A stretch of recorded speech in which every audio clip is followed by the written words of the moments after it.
Eu estou muito feliz de ter você aqui. Também. É, Alegria.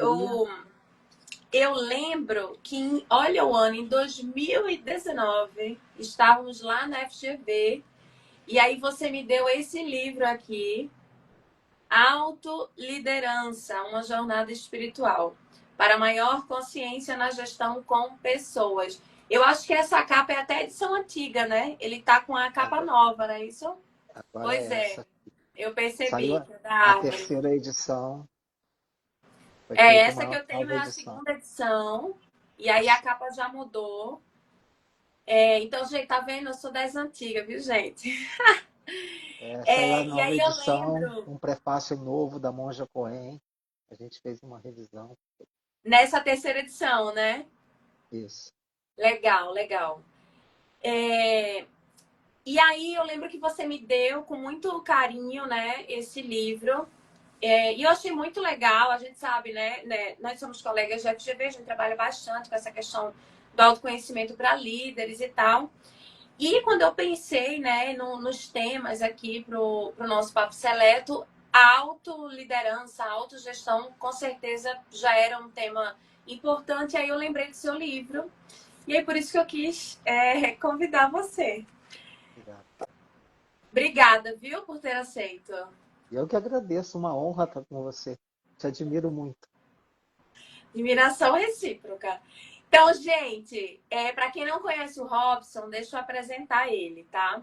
Ele é graduado em administração, tem mestrado em ciências pedagógicas e ele é pós-graduado em um monte de coisa. Vamos lá, listinha das pós-graduações: Muito chique. psicologia analítica, teologia, filosofia e logoterapia. Também tem a formação em executive coach, né? E somos colegas na FGV, ele também é professor da FGV, da Unipaz Goiás e do IBMEC. Também é sócio-diretor da Anima, né, a consultoria dele. E ele tem 6 livros publicados, sendo 7. Então tem que atualizar, hein? Lá o seu LinkedIn, hein? Tem 7 livros, então, publicados. E um deles é esse aqui, como eu falei, mostrei no início, né? Autoliderança, uma jornada espiritual, da editora Senac. E é sobre esse livro que eu gostaria de falar com o Robson.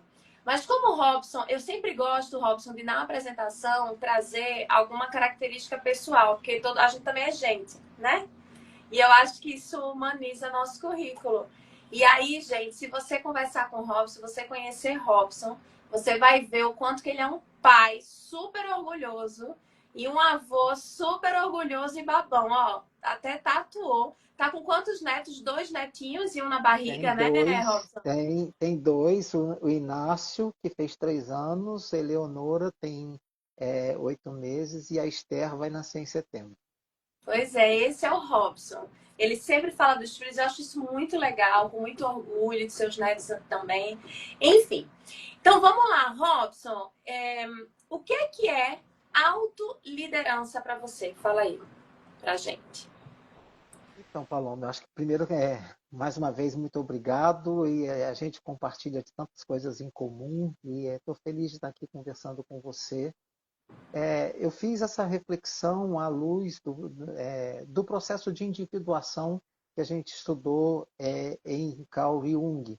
E para mim, a autoliderança é esse processo todo de da gente viver a individuação na busca da nossa inteireza, do processo da gente se conhecer, a ponto da gente conseguir ser íntegro na palavra que significa mesmo ser um ser humano por inteiro e que seja coerente com os nossos valores, que a gente tenha capacidade de dominar nossas emoções, tema que você é brilhante para falar da consciência emocional, da inteligência emocional, da gente buscar é, olhar para a vida com o sentido mais amplo possível e buscar deixar um legado na vida das pessoas, na sociedade, por onde a gente transita.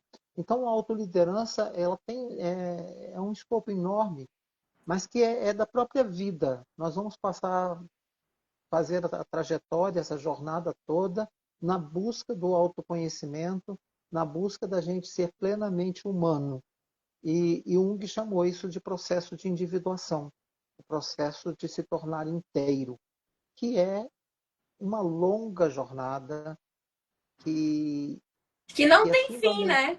não tem fim, e é um princípio fundamental que nós acreditamos para ser líder. Não dá para liderar os outros, como a gente costuma dizer, sem liderar a si próprio. Né? Se eu não tenho competência nem para controlar meus pensamentos, saber o que eu penso, racionalizar, controlar minhas emoções, ter autodomínio do meu corpo, do que eu penso, do que eu sinto, como que eu posso pretender liderar pessoas sobre as quais eu não tenho controle? Então, esse é um princípio fundamental para a gente viver, de fato, o chamado à liderança.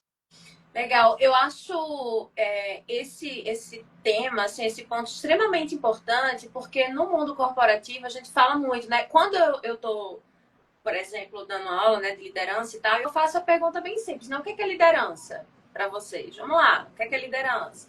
E aí eu vou anotando e tal, aí todo mundo vai me trazendo questões. Aí eu disse, vamos categorizar aqui, gente. Isso, e aí, por exemplo, ele falou inspirar, desenvolver, entregar resultados e tarará. Aí, quando eu organizo todas as respostas, eu consigo enquadrar num grupo de gestão de pessoas, gestão do outro, né? E gestão do negócio. Mas nunca vem resposta em relação à gestão de si mesmo.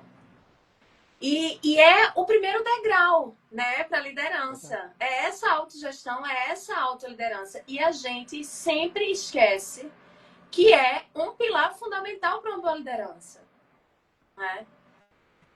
E Eu, aí você traz, logo no primeiro capítulo, Robson, você traz um termo que eu achei bacana. Você traz liderança consciente. Né? O título do primeiro capítulo é Liderança Consciente, um processo evolutivo.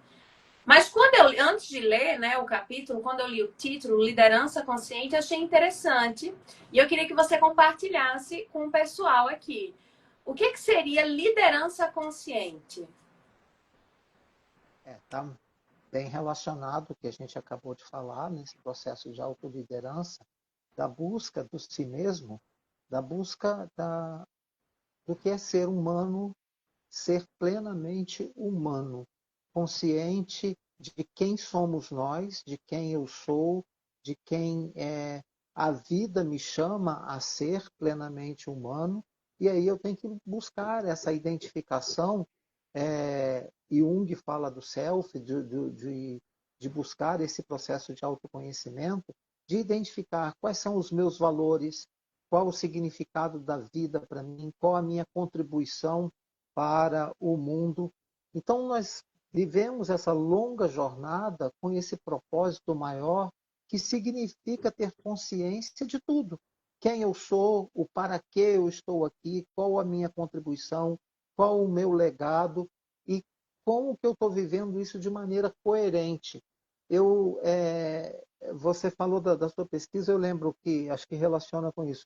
Quando eu fiz a pesquisa do mestrado, já há décadas, e eu continuo fazendo essa pergunta em sala de aula e quando eu dou aula sobre liderança, nos meus trabalhos de consultoria, eu pergunto às pessoas, o que que faz vocês seguirem alguém? Fulano, fulana, para mim eu considero líder, ela não precisa pedir, não precisa mandar, eu vou com essa pessoa espontaneamente até o fim do mundo. Eu estou junto. E as pessoas sempre respondem, eu sigo porque respeito, porque eu admiro, porque é, é um exemplo. As pessoas respondem porque eu confio, porque tem credibilidade. Nunca me responderam isso, nem na época da pesquisa do mestrado, da dissertação, nem hoje. Nunca ninguém respondeu, porque a pessoa tem pós-doutorado, porque a pessoa é expertise na tecnologia XPTO. Não, se a gente juntar todas as respostas, por que que nós seguimos alguém? Nós seguimos pelo caráter. O Warren Bennis, que é um grande escritor, diz que o fato de desenvolver liderança é muito semelhante ao fato ao processo de desenvolvimento do caráter do ser humano. Então, liderança consciente tem a ver com o nosso caráter. O quanto que nós estamos dispostos a viver essa inteireza humana com consciência a respeito da vida, da nossa responsabilidade como ser humano, dos nossos valores, de como nós inspiramos pessoas, influenciamos, geramos credibilidade, a ponto de mobilizar pessoas para um propósito, para uma causa que seja realmente uma causa importante, não para o líder, para mim, mas para o bem comum, que seja bom para todo mundo. Uau!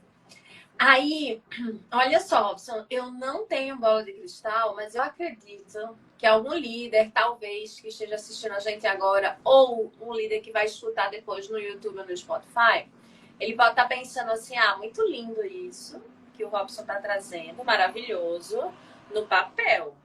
Porque, assim, não dá para conciliar isso com o negócio. O negócio, ele quer resultado, né? Sempre tem alguém que vai pensar isso. E aí eu vou trazer para você qual o impacto no resultado da empresa tendo um líder que tenha essa preocupação. Eu acho que a primeira coisa, Paloma, é ressignificar resultado. Porque a palavra, para mim, ela está muito associada a um paradigma mecanicista de alguns séculos que ainda está presente, ainda vigora em muitas mentalidades, em muitas organizações, resultado focado em números, em produtividade, em metas atingidas. Eu entendo significado, e eu acho que a gente precisa entender significado numa outra perspectiva, num outro paradigma, e aí eu penso muito no Edgar Morin, no pensamento complexo, que significa resultado numa dimensão ecossistêmica, numa dimensão que o Charner fala, numa dimensão muito mais profunda, porque também é resultado o cuidado com o ambiente, também é resultado as pessoas felizes, o bem-estar das pessoas, a saúde mental, tudo isso é resultado. Então, não pode ser uma visão reducionista de resultado atingir metas. A produção está alcançada, mas a que preço ela está sendo alcançada nas empresas? Então, o resultado é muito mais amplo. Se a gente entende resultado nessa dimensão holística, sistêmica, o papel do líder é fundamental, é de cuidar de pessoas. E aí, eu não tenho dúvida que hoje, no Brasil e no mundo, existem homens e mulheres muito conscientes dessa responsabilidade que estão fazendo a transformação. Eu me lembro, por exemplo, no movimento do capitalismo consciente, há muitos bons exemplos. Eu lembro de um empresário que publicou um livro, aqui no Brasil tem o nome de Todos São Importantes, que o lema da empresa dele é uma empresa de 100 mil empregados, uma empresa que está presente em vários países do mundo. O lema da empresa dele é: as pessoas têm que voltar para casa melhores do que saíram. Legal, muito Então, bom. quando a escola de liderança da empresa dele tem esse propósito, educar os líderes para que todos os empregados da empresa voltem para casa melhores do que saíram. Quer dizer, a empresa tem que ser um espaço de realização, de motivação, de realização plena, que é bom trabalhar nessa De organização, porque aí você se dedica satisfação, de de bem-estar satisfação, de subjetivo, né? bem-estar, exato, exato. Pois é, e é por isso, Robson, que eu amo trabalhar com líderes. Eu Assim, amo, porque você sabe, né, também. Quando a gente trabalha com líder, quando a gente desenvolve líder, o impacto nessa organização é muitíssimo maior, né? Muitíssimo. Eu posso fazer vários trabalhos de desenvolvimento de equipe, e é óbvio, tem seu valor, mas se essa liderança que está sob essa equipe não for desenvolvida, não entrar também nesse desenvolvimento, nessa trilha, não vai adiantar. com certeza, minha amiga, eu acho que eu digo assim, o impacto não só na organização, é o impacto na Na sociedade. sociedade, exatamente, exatamente. Tá? Porque se a gente trata bem os nossos liderados, eles vão tratar bem os consumidores, os clientes, vão ter zelo pela família, vão criar um ambiente melhor. A gente tem que pensar muito além dos muros, das paredes da organização, porque eu digo que a nossa responsabilidade como ser humano, ou como líder, ela transcende o papel de gestor, de gestora. É uma responsabilidade humana e a gente não pode mais fugir dessa responsabilidade com o planeta, com as dores da humanidade, porque isso é humano e a gente não pode pensar que a liderança é cumprir um papel de 8 às 17 ou que ultrapasse o horário dentro do escopo de uma job description que a organização colocou para nós. É uma responsabilidade muito grande. Exatamente isso que você falou agora me lembrou. Sabe aquele vídeo do Simon Sinek, do O Círculo Dourado, né? Que ele chega no porquê, qual o seu porquê e tal. E é a primeira vez quando eu assisti, é um TED, gente, para quem não sabe, tem um vídeo TED do Simon Sinek, eu acho que o título eu não sei se é alguma Começa coisa do pelo porquê. porquê ou se é o Círculo Dourado, Círculo Virtuoso Dourado, alguma coisa assim. Quem não assistiu, eu recomendo. E aí, quando eu assisti, eu me fiz o exercício, né, do porquê que eu trabalho com isso. Já tem um tempo isso, mas por que eu trabalho com líderes? E aí eu cheguei mais ou menos nessa, eu não lembro exatamente como eu escrevi na época, mas foi mais ou menos nessa linha de raciocínio. Porque eu acredito que quando eu desenvolvo líderes, eu torno as empresas melhores e, consequentemente, a sociedade melhor e, consequentemente, um mundo melhor. É nisso que eu acredito, assim, de verdade, sabe? Eu acho que é por isso que... E você também, eu sei que você também, a gente sente quem também é nessa linha, e eu acho que é por isso que a gente é tão apaixonado, né, pelo nosso trabalho, porque a gente consegue ver para além desse ganho financeiro. Legal. Você falou muito em Jung, né? Traduz pra gente. Jung é uma leitura, até para psicóloga eu estudei, né? Enfim, na minha época da graduação e tal. Mas até pra gente que é psicólogo, ainda assim é complicado. Para quem não é, talvez mais ainda. Então, e no livro você fala muito, né, de Jung. Então, se você pudesse, assim, sumarizar, fazer um resumo, o que é que Jung traz de conhecimento que um líder, ele deve saber? Eu não sou psicólogo. Eu tive o primeiro contato com Jung quando eu fiz a formação na Universidade Holística da Paz, a Unipaz, e eu fiquei bastante impressionado e já conhecia o Assessment MBTI, que é baseado na tipologia junguiana, e eu tive a oportunidade de fazer uma especialização, uma pós-graduação em psicologia analítica do Jung. Eu era o único não psicólogo da turma, eu fui aceito no curso, eu falei assim, eu não quero clinicar, mas eu quero o meu conhecimento e como que isso vai contribuir com o meu trabalho. E foi uma experiência muito interessante, eu tive que estudar muito, e eu acho que o conhecimento que a gente tem que ser compartilhado, e por isso que eu publico, fico escrevendo. E o que me deixou fascinado no Jung é que a compreensão dele pelo ser humano é algo incrível. Ele superou, na minha modesta compreensão aqui, Freud, que a gente tem todo o respeito por ser o pai da psicanálise, mas Jung foi muito além para compreender esse ser humano que é um ser fascinante, que transcende a muitas coisas. E ele possibilitou olhar na perspectiva do ser humano quem nós somos nesse processo que eu chamei de processo, que ele chamou de processo de individuação, que eu citei aqui, que nós passamos por uma jornada, por aquilo que ele chamou de vários arquétipos que compreende, que estão presentes no inconsciente coletivo, motivo pelo qual teve a ruptura dele com Freud, que não aceitava o inconsciente coletivo, e nós estamos imersos nesse inconsciente coletivo, pleno daquilo que ele chamou de arquétipos, que são energias que estão presentes dentro de nós. E ao tomar consciência desses arquétipos e fazer a jornada junto deles, nós ampliamos a nossa consciência sobre quem somos nós e possibilitamos viver essa inteireza, essa autoliderança esse processo de sermos humanos de verdade. Então, eu acho que sintetizar uma obra É, imensa para é falar um de enorme uma, desafio. mas eu acho que a grande contribuição para mim foi trazer à luz essa, essa capacidade de quem somos, do que somos nós e essa capacidade de fazer essa jornada, que eu chamo assim, de que todos nós somos chamados a viver a vida plenamente.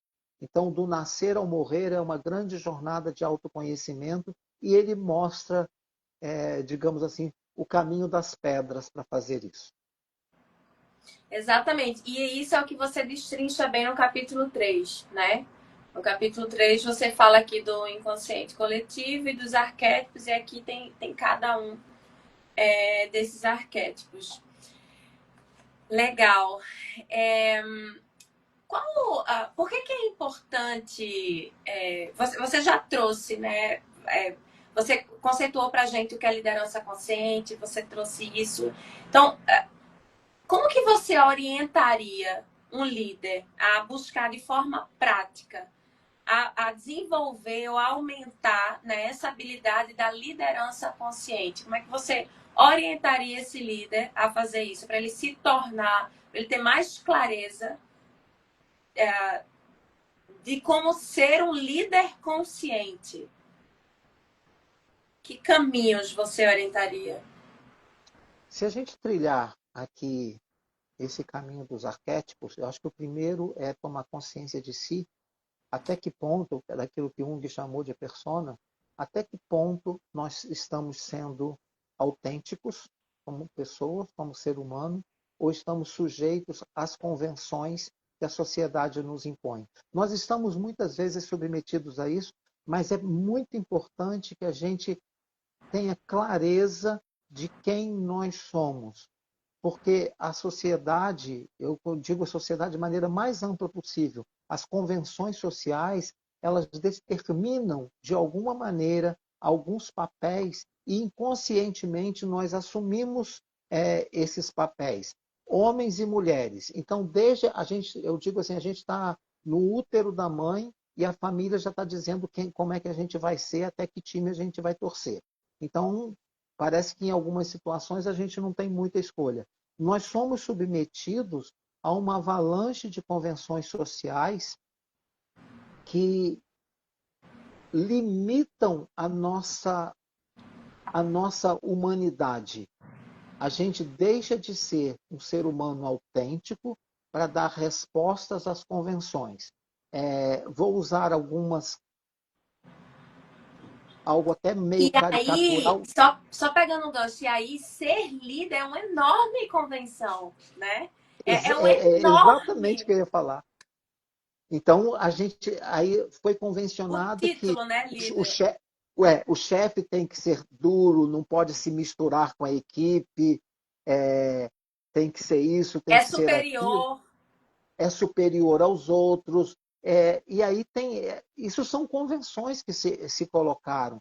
E muitas outras coisas que aparecem nas vestes, que aparecem em atitudes e comportamentos, que eu digo que a gente tem que se desnudar, se desvencilhar dessas convenções que são colocadas sobre o ser humano, homens e mulheres, que, num processo, que eu diria, caricatural, lembra a mulher bela, recatada e do lar, que tinha no passado, que alguns ainda trazem, e o homem que é o machão, homem que é homem não chora, e tantas outras coisas que aparecem na nossa vida, a gente precisa se desnudar dessas convenções para ver quem a gente realmente é, porque a gente é submetido a algumas forças convencionais que impedem a gente de ser gente de verdade. Então, o primeiro caminho é esse: que tipo de gente que eu quero ser? Que tipo de ser humano que eu quero ser? Que tipo de líder eu quero ser, usando os meus valores, usando a ser autêntico como ser humano e não agindo dessa maneira porque aqui tem que ser desse jeito, porque convencionou-se isso. Libertar-se disso pode ser doloroso, mas é o momento de crescimento do ser humano. Significa também, Eita, se a gente, líderes, agora, ó, almocem com essa reflexão, hein? Que tipo de líder, que rótulo é esse de líder, né? Que você construiu para si mesmo e como você lida com esse rótulo e como você impacta o outro com esse seu rótulo, né? Durma com a bronca dessa. Agora, Robson, antes de você continuar, deixa eu só trazer uns comentários aqui, que tem uma galera aqui comentando. E é para nós, tá? Para nós dois. Andréa, Pode. querida, a Andréa tá aqui. Linda, Diz que eram amada. meus amigos queridos, o Jean, professores queridos, galera do Sicredi tá aqui, viu, Robson? Ô, gente São maravilhosa do Sicredi, né? maravilhosos. São É onde a maravilhosos. gente se realiza, né? Exatamente, já conversamos sobre isso. Ó, Mená, Eduardo, Tadeu, melhores professores. Ai, gente. Bruno, enfim, a galera aí. Beijo para todo Muito mundo, bom, gente. gente. Que bom que vocês estão aqui. Infelizmente, estamos chegando já no final.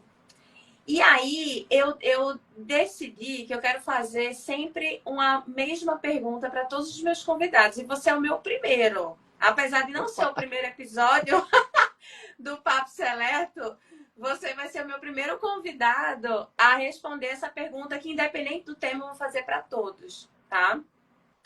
Então, Robson, considerando toda essa sua bagagem de conhecimento, toda essa sua trajetória profissional, se você pudesse dizer uma frase, ou um conselho, ou uma orientação que todo líder deveria ouvir pelo menos uma vez na vida, qual seria? ó,